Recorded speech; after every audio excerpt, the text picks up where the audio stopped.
ये act of God नहीं, ये तो एक्ट ऑफ फ्रॉड है। फ्रॉड, ये एक्ट ऑफ फ्रॉड का परिणाम है। नमस्कार दोस्तों, प्रधानमंत्री मोदी का यह भाषण याद है आपको? चुनाव के दिनों में गिरा ताकि पता यह भाषण जो उन्होंने 2016 में बंगाल चुनाव के दौरान एक पुल हादसे का जिक्र करते हुए दिया था। वो भाषण जिसमें मोदी ने पुल हादसे को भगवान का संदेश बताकर चुनावी फायदा उठाने की कोशिश की थी।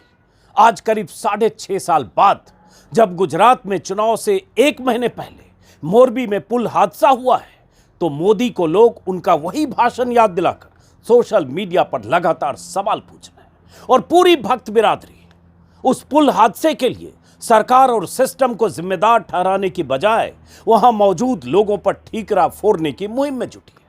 जिस पुल के नदी में गिरने से 125 से ज्यादा लोगों की मौत हो चुकी है, उस पुल को खोला कैसे गया, बिना फिटनेस सर्टिफिकेट के कैसे चालू कर दिया गया, कैसे टिकट बेचकर क्षमता से कई गुना ज्यादा लोगों को वहां जाने दिया गया, कैसे 2 करोड़ खर्च करके जिस पुल का मरम्मत 6 महीने तक किया गया, वो पुल खुलने के महज 4 दिनों के बाद ही नदी में बह गया।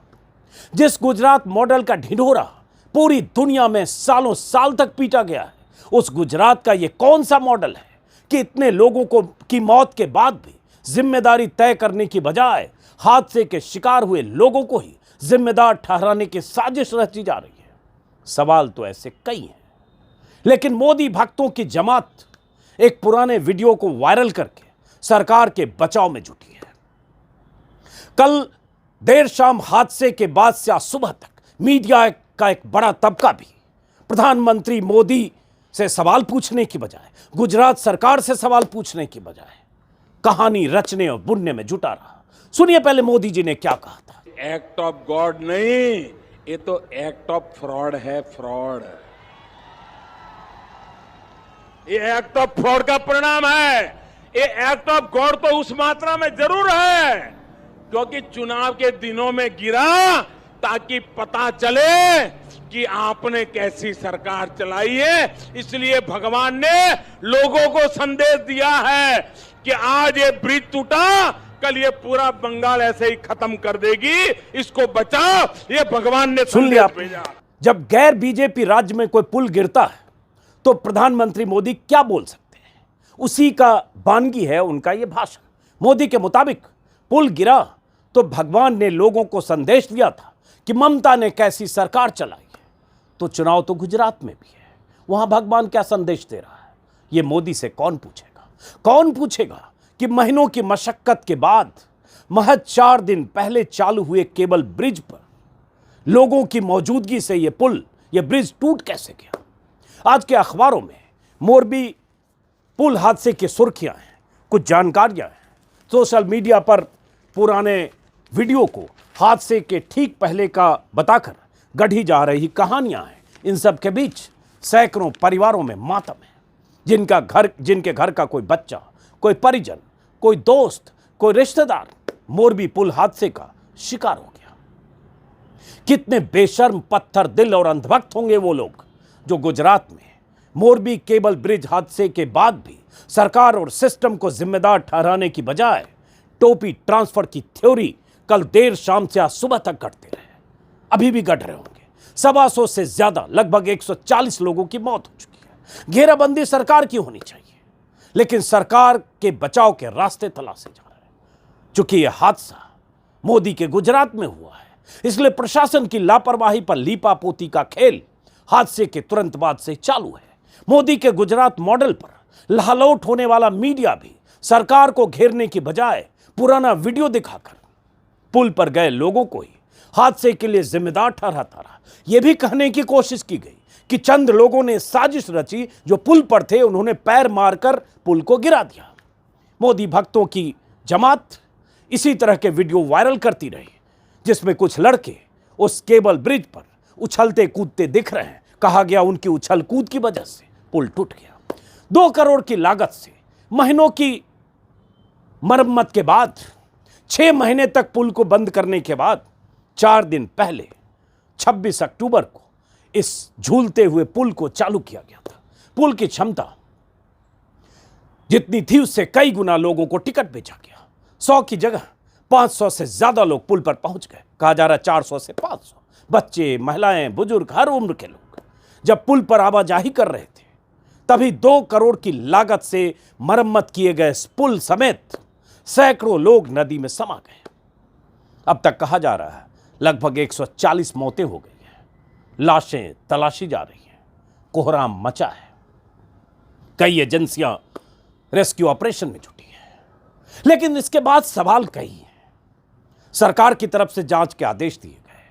जो होता है खाना पूर्ति, रस्म अदायगी, मुआवजे के भी का भी ऐलान कर दिया गया। प्रधानमंत्री मोदी चूंकि गुजरात दौरे पर हैं, कल भी थे, आज भी हैं, उन्होंने सुबह एक तरह से अपने भाषण में चंद सेकंड तक भावनात्मक भाषण देकर या इस हादसे का जिक्र करके खाना पूर्ति कर ली।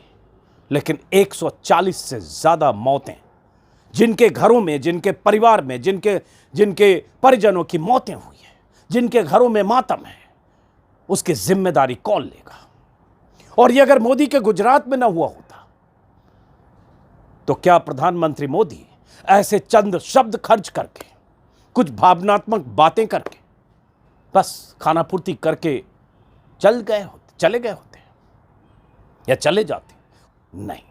प्रधानमंत्री मोदी के तेवर ऐसे हादसों के बाद अगर वो राज्य गैर बीजेपी शासित राज्य है तो क्या होते हैं और किस हद तक क्या बोल सकते हैं, उसकी बानगी मैंने उनके भाषण के उस टुकड़े में आपको दिखाया है। अब जो कुछ हुआ मोरबी में, नगर पालिका के जो अधिकारी हैं उनकी तरफ से बयान कल देर शाम से ही आने लगा, जिसमें कहा गया कि इस पुल को मरम्मत की जिम्मेदारी दी गई थी जिस कंपनी को, उस कंपनी को 15 साल के लिए ठेका भी दिया गया था और यह था कि रेनोवेशन के बाद कंपनी 15 साल तक जो उसकी लागत लगती उसके बदले कंपनी टिकट बेचती और यह जिम्मेदारी कंपनी की थी पुल के रखरखाव की।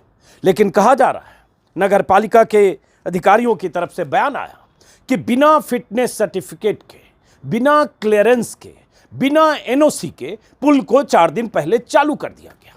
140 साल पुराना ये सस्पेंशन केबल ब्रिज है। तो सवाल यह उठता है कि मोरबी नगर पालिका की बिना अनुमति के, बिना एनओसी के अगर 4 दिन पहले पुल को चालू कर दिया गया तो क्या नगर पालिका को पता नहीं चला?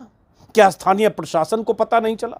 आज सुबह किसी चैनल पर किसी अधिकारी का फोन इन सुन रहा था जिसमें वो कह रहे थे एक समय पर पुल पर 15-20 लोगों से ज्यादा नहीं होने चाहिए, लेकिन उस समय पुल पर 400 से 500 लोग थे और उसका टिकट कटता है। तो टिकट कैसे काटा गया? टिकट काटकर ही, टिकट लेकर ही पुल पर लोग जा सकते हैं। तो पुल पर इतने लोगों को जाने की इजाजत कैसे दी? टिकट काटने वाले जो लोग थे क्या उन्हें नहीं पता था? क्या वहां स्थानीय प्रशासन की जिम्मेदारी नहीं थी? और सबसे बड़ी बात तो वही है कि आज नगर पालिका के अधिकारी, जो नगर पालिका के मुख्य अधिकारी संदीप सिंह जाला, उनके हवाले से जो बयान आया कि पुल को 15 साल के लिए संचालन और रखरखाव के लिए ओरेवा कंपनी को दिया गया था, इस साल मार्च में नवीनीकरण के लिए इसे बंद किया गया, 26 अक्टूबर को गुजराती नववर्ष दिवस पर इसे खोल दिया गया, जीर्णोद्धार का काम पूरा होने के बाद जनता के लिए खोल दिया गया, लेकिन स्थानीय नगर पालिका ने अभी तक कोई फिटनेस प्रमाण पत्र जारी नहीं किया। बिना फिटनेस प्रमाण पत्र के पुल को खोला गया और ये जो ओरेवा कंपनी है, पता चला इसके जो कर्ता धर्ता मालिक हैं उनके बीजेपी के शीर्ष नेतृत्व से, मुख्यमंत्री से, मंत्री से, तमाम ऊपर बैठे लोगों से उनके निकट के करीबी रिश्ते हैं, केंद्रीय मंत्रियों से। उसकी कुछ तस्वीरें भी सोशल मीडिया पर वायरल हैं। कंपनी का नाम है ओरेवा अजंता, जो मैं अलग अलग देख रहा हूं, बहरहाल ओरेवा। तो सवाल यह उठता है, क्या इस कंपनी का रसूख इतना था कि बिना एनओसी, बिना फिटनेस सर्टिफिकेट के कंपनी ने 4 दिन पहले ब्रिज खोल दिया? और अगर खोल दिया तो पुलिस और नगर पालिका 4 दिन क्या कर रही थी? जिस नगर पालिका में हर शहर की यही स्थिति होती, इतना करप्शन होता है कि एक साइकिल स्टैंड, मोटरसाइकिल स्टैंड या पार्किंग से भी वसूली की जाती है और नगर पालिका के अधिकारियों को हर चीज की जानकारी होती है। छोटा सा इलाका मोरबी, और वहां नगर पालिका को पता नहीं कि एक वो पुल जिसको 6 महीने से बंद किया गया था मरम्मत के लिए और जिसके मरम्मत के लिए 2 करोड़ का बजट सैंक्शन किया गया, उस पुल को खोल दिया गया। उसे पता नहीं कि उस पर सैकड़ों लोग जा रहे हैं। और आज लिपापोती के नाम पर एक पुराना वीडियो कहा जा रहा है वो वीडियो पहले का है, वायरल किया जा रहा है कि पुल पर कुछ लोग झूल रहे हैं या पुल के दोनों तरफ जो सस्पेंशन के लिए जो तारें लगी होती है उस पर पैर मार रहे हैं। उस बीच कुछ और वीडियो आ रहे हैं कि चूंकि सस्पेंशन वाला ब्रिज है, केबल ब्रिज है, इसलिए ऐसे ब्रिज पर बहुत से लोग जो जाते हैं वो ब्रिज को ऐसे झुलाते हैं। कुछ और वीडियो वायरल है, स्क्रीन पर मैं अगर एडिट के समय मौका मिला मैं लगा दूंगा। और ऐसे ब्रिज जहां भी हैं वो ऐसा होता है, लेकिन जिम्मेदारी किसकी थी? और ये मरम्मत क्या हुआ? ये 2 करोड़ खर्च किस चीज में हुए? और 2 करोड़ खर्च के बाद उस कंपनी, बार बार एक ही सवाल आपको रिपीट लगेगा, लेकिन सवाल तो उस कंपनी, नगर पालिका, सरकार और सिस्टम से है, लेकिन सवाल वहां नहीं है। अगर बंगाल में पुल गिरता है तो ममता बनर्जी उसके लिए जिम्मेदार है। एक्ट ऑफ फ्रॉड है, ये मोदी जी ने कहा था और भगवान ने संदेश दिया, ये मोदी जी ने कहा था। लेकिन अगर गुजरात में कोई पुल गिरता है और 140 लोग, हो सकता है आंकड़ा 140 से ज्यादा हो, जिसमें बच्चे ज्यादा हैं, जिनकी मौत हो जाती है, तो फिर प्रधानमंत्री की तरफ से चंद शब्द खर्च करके खानापूर्ति कर ली जाती है और मीडिया की तलखी कहीं वो दिखती नहीं है। तो सवाल ये है कि ये सवाल कौन पूछेगा और ये सवाल क्या पूछा जा रहा है? अब ये पुल, इस पुल के बारे में जो जानकारियां मैं अखबारों की हेडलाइन देख रहा था कि चूंकि 140 साल पुराना पुल था, कई बार इसकी मरम्मत हुई, पिकनिक स्पॉट की तरह था, लोग जाते थे। चूंकि जो केबल ब्रिज होता है वो झूलता है, तो लोग उसमें 20 में 25-30 लड़के या लड़कियां या परिवार चले गए और ऐसे झुलाते हैं। उस दिन भी ऐसा हो रहा होगा, यही कुछ पुराने वीडियो है। लेकिन वही बुनियादी चीज़ कि इतने लोग गए कैसे, और उसके बाद आखिर अब 125 से ज़्यादा या 150 के आसपास अगर मौतें हो गई तो जिम्मेदारी किसकी है? और जिसकी जिम्मेदारी है, सरकार जिसकी है, मुख्यमंत्री वहाँ हैं, मंत्री वहाँ हैं, उनकी जिम्मेदारी तय होनी चाहिए या नहीं? 1-2 लोगों की मौत का सवाल नहीं है, मौत करीब 150 लोगों की मौत का सवाल है। लेकिन ये सवाल अगर उस तलखी से पूछा जाए जिस तलखी की जरूरत है, तो शायद न कारखाने में तूती की आवाज की तरह भी कोई आवाज तो गूंजे। लेकिन यहां तो लीपापोती कल देर शाम से हो रही है और साजिश की थियरी गढ़ी जा रही है कि कहीं किसी पर टोपी ट्रांसफर किया जाए उस हादसे के लिए भी जिसमें इतनी जाने गई है। फिलहाल मोदी जी अब चुनावी दौरे करेंगे। गुजरात में 1 महीने बाद चुनाव है, तरह तरह के बयान आएंगे। विपक्ष शासित राज्यों को निशाने पर रखने वाले मोदी इस बार भी उनके निशाने पर विपक्ष होंगे और ये हादसे के शिकार लोगों के परिजन रोते बिलखते ऐसे ही कुछ लाख मुआवजे लेकर 2-4-10 दिन के बाद शांत हो जाने के लिए अभिशप्त होंगे। लेकिन जिंदगी भर के लिए सदमा उनके जहन में, उनके दिलो दिमाग पर होगा।